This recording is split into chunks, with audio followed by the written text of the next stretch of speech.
Internal communications. Internal communications, IC, is the function responsible for effective communications among participants within an organization. The scope of the function varies by organization and practitioner, from producing and delivering messages and campaigns on behalf of management, to facilitating two-way dialogue and developing the communication skills of the organization's participants. Modern understanding of internal communications is a field of its own and draws on the theory and practice of related professions, not least journalism, knowledge management, public relations, for example, media relations, marketing and human resources, as well as wider organizational studies, communication theory, social psychology, sociology and political science. History of internal communications. Large organizations have a long history of promoting pride and a sense of unity among the employees of the company, evidenced in the cultural productions of Victorian-era soap manufacturers as far apart as the UK's Lever Brothers and the Larkin Soap Company of Buffalo, New York. Internal communications is fundamentally a management discipline, but as a discrete discipline of organizational theory it is relatively young. Stanford Associate Professor Alex Heron's Sharing Information with Employees, 1943, is an outlier among texts which focus solely on the factors involved. During the 1970s the subject attracted more attention in academic circles, but it is only since around 2000 that employee communications has really attracted attention to a significant degree among scholars. Writing in 2013, Ruck and Yaxley explore how the discipline evolved from the days of employee publications in the late 19th century. As organizations became more complex, the impetus to communicate with employees grew and led to the emergence of an increasingly specialized discipline. Role of IC in the organization. The job of an IC manager or IC team will vary from place to place and will depend on the needs of the organization they serve. In one, the IC function may perform the role of internal marketing, I.E., attempting to win participants over to the management vision of the organization. In another, it might perform a logistical service as channel manager. In a third, it might act principally as strategic advisor. Kevin Ruck argues that the role may include acting as the ears of the organization and a conduit for employee voice. There is a practical distinction to make between managed communication and regular interactions among teams or between managers and subordinates. Mainsberg talks about the fact that communicating is intrinsic to the work of a manager, especially so in an information society. Interpersonal communications in the workplace are explored by writers such as Philip Clampett and Hagi and Torish. There are a number of reasons why organizations should be concerned with internal communication. Employees are the heart and soul of an organization, thus it's critical to pay attention to their needs. An engaged and committed employee workforce increases and drives business results. Employee engagement encourages higher employee performance, results in lower turnover and offers competitive advantage. Even in a difficult economy, companies need to inspire and retain high performers. Importantly, there is commonly a legal requirement for organizations to communicate with their workers. In large organizations in Europe, for example, the EU has made very specific provision about workers' rights to be informed and consulted with, Directive 94/45/EC on works councils. Effective internal communications is commonly understood by practitioners to improve employee engagement, see, for example, the UK government-sponsored MacLeod report, and therefore to add significant value to organisations in terms of productivity, staff retention or external advocacy. As noted in Quirk, 2008, traditionally, internal communications has focused on the announcement of management conclusions and the packaging of management thinking into messages for mass distribution to the troops. Research indicates a limit to the value of this broadcasting model of IC. Without feedback loops and harnessing the active involvement and mediation skills of frontline supervisors or team leaders, broadcasting tends to be more effective at influencing senior and middle managers than frontline employees. See, for example, Larkin and Larkin, 1994. As the IC function matures within the organization, Then, it may come to play a wider role in facilitating conversations upwards, downwards and across the organization. Pistole, 1995. Organizations increasingly see IC as playing a role in external reputation management. Duke Cornelison in his book Corporate Communications touches on the relationship between reputation and internal conversations. This trend reaches its full potential with the arrival of new norms and customer expectations around social media, for example in the work of Scorbel and Israel. Market researchers Maury have likewise highlighted the effects of employee advocacy on an organization's external reputation. IC managers try to get senior leaders to think strategically about how management decisions can be perceived internally and externally. The focus of IC is often to ensure that employees can support a decision and understand how it impacts their work. An engaged employee is someone who is fully involved in, committed, and enthusiastic about his or her work. It's the extent to which employees put discretionary effort into their work. Involvement of hearts as well as minds. The ability to work as a team across disciplines and functions. The understanding and commitment to achieving company goals and business context. Employee engagement speaks to the level of trust in leadership, a belief that decisions are made in the best interests of the organization and its employees, and the level to which employees feel valued and appreciated. The more engaged, committed and inspired an employee is, the higher the employee performance, and the more impact on the bottom line.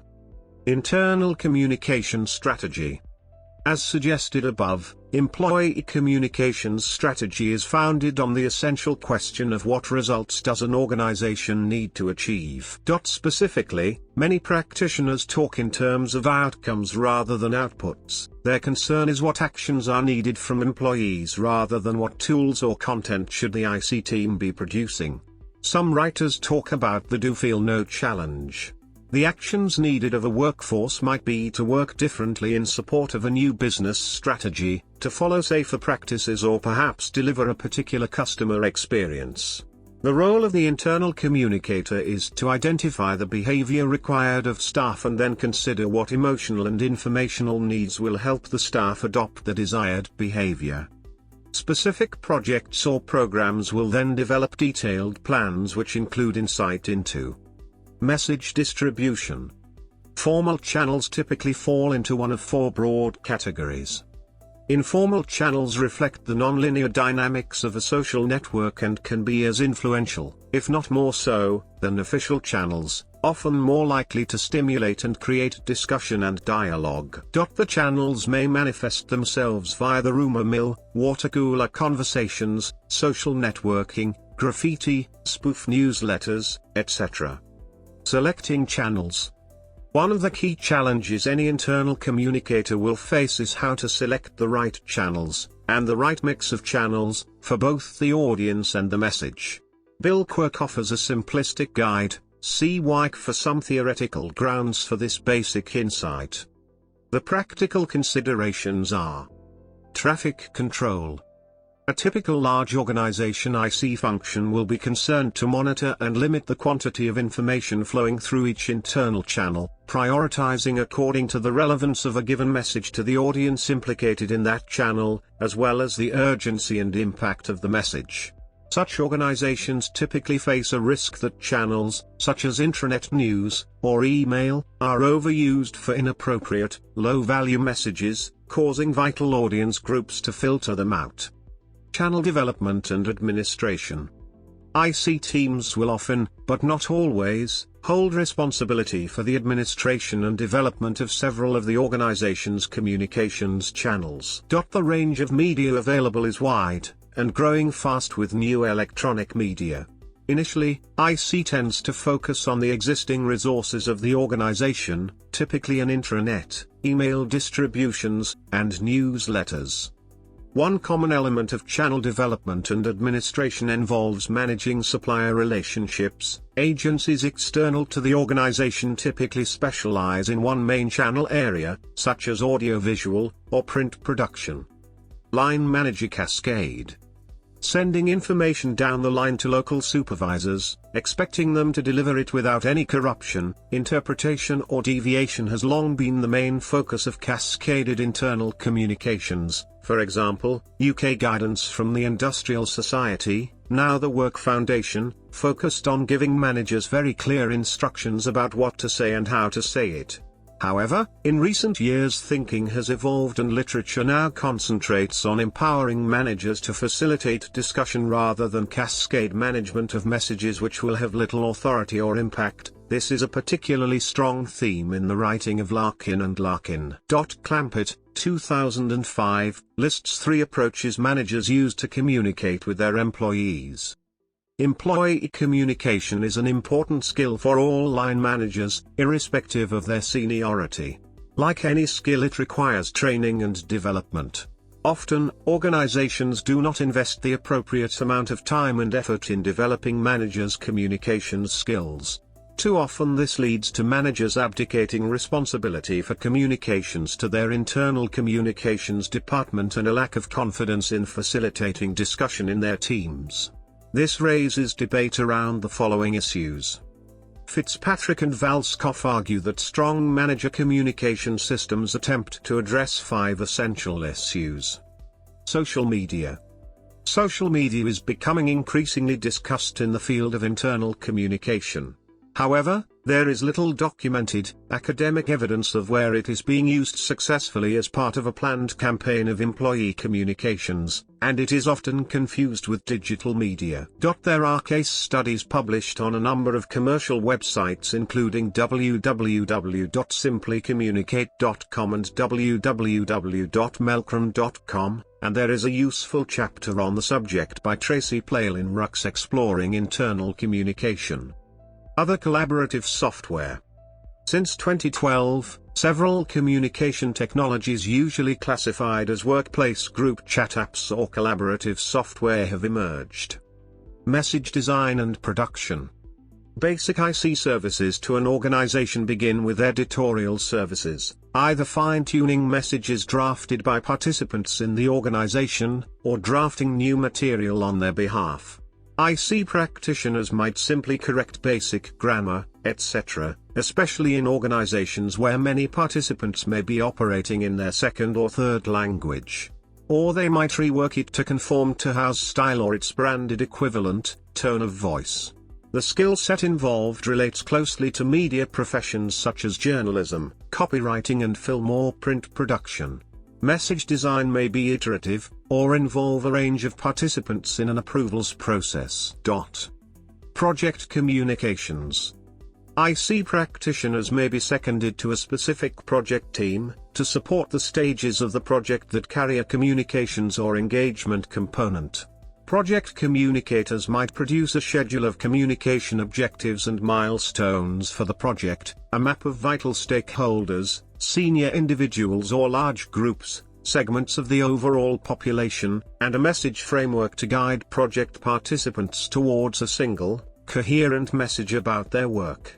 They might also contribute to the project's aggregate risks log on the reputational risks, and work up contingency plans covering unintended situations. Change communications. Most writers on the subject of communications talk about the idea of change.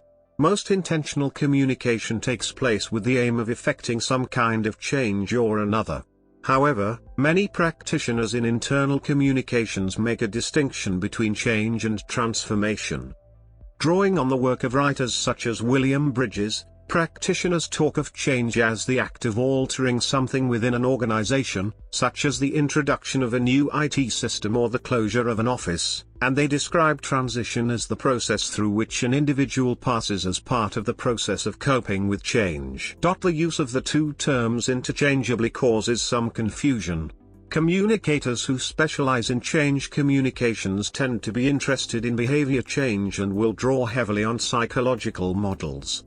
There are important contributions made to the debate about practice in this area by Huero and Quirk. Crisis communications. Organizations occasionally face unplanned reputational crises which can destroy brand value or even finish the organization. At such moments, the support of the internal constituency becomes especially valuable, as employees' friends and relatives seek their account of events, and as talented and motivated participants consider whether or not to remain with the organization. As with media relations and PR, the role IC plays in a crisis can be decisive for the success or failure of an organization, as it responds to a critical challenge. Organizations with a mature IC function may have contingency planning in place, ready to be tailored to the particulars of the situation. They are also more likely to have well-flexed, well-rehearsed line management communications capability, making crisis communications more effective. Less mature IC functions may find it difficult to bring senior leaders' attention to the internal audience, when critical stakeholders such as investors or customers appear more likely to desert the organization. Although unplanned and usually under-resourced, the quality of an IC function's response in a crisis often has a decisive impact in the maturing of an IC function within an organization. Effective responses bring IC up the list of priorities for senior leaders, following the crisis. Internal communication roles. In recent years, the practice of internal communications has professionalized. In common with the ULRIC model for human resources practice, IC may be delivered via a business partnering relationship, acting as advisor to a given function or unit on IC issues relevant to the delivery of their strategic plans and projects. As a representative of the audiences with a stake in the developments under discussion, this can be both an awkward and a privileged position to occupy, requiring skills of diplomacy and objectivity. IC associations and accreditation. There is not yet a globally recognized internal communication qualification, though various training courses and formal qualifications have been established to create and maintain standards. In the UK, the accreditation bodies representing the profession offer competing qualifications. The UK's Chartered Institute of Public Relations offers training and qualifications in internal communications, including diploma and certificate courses. There are also postgraduate diploma or master's programs in internal communications management at Kingston University in London. In Europe, related courses are available at the University of Lugano in Switzerland and Rotterdam School of Management in the Netherlands.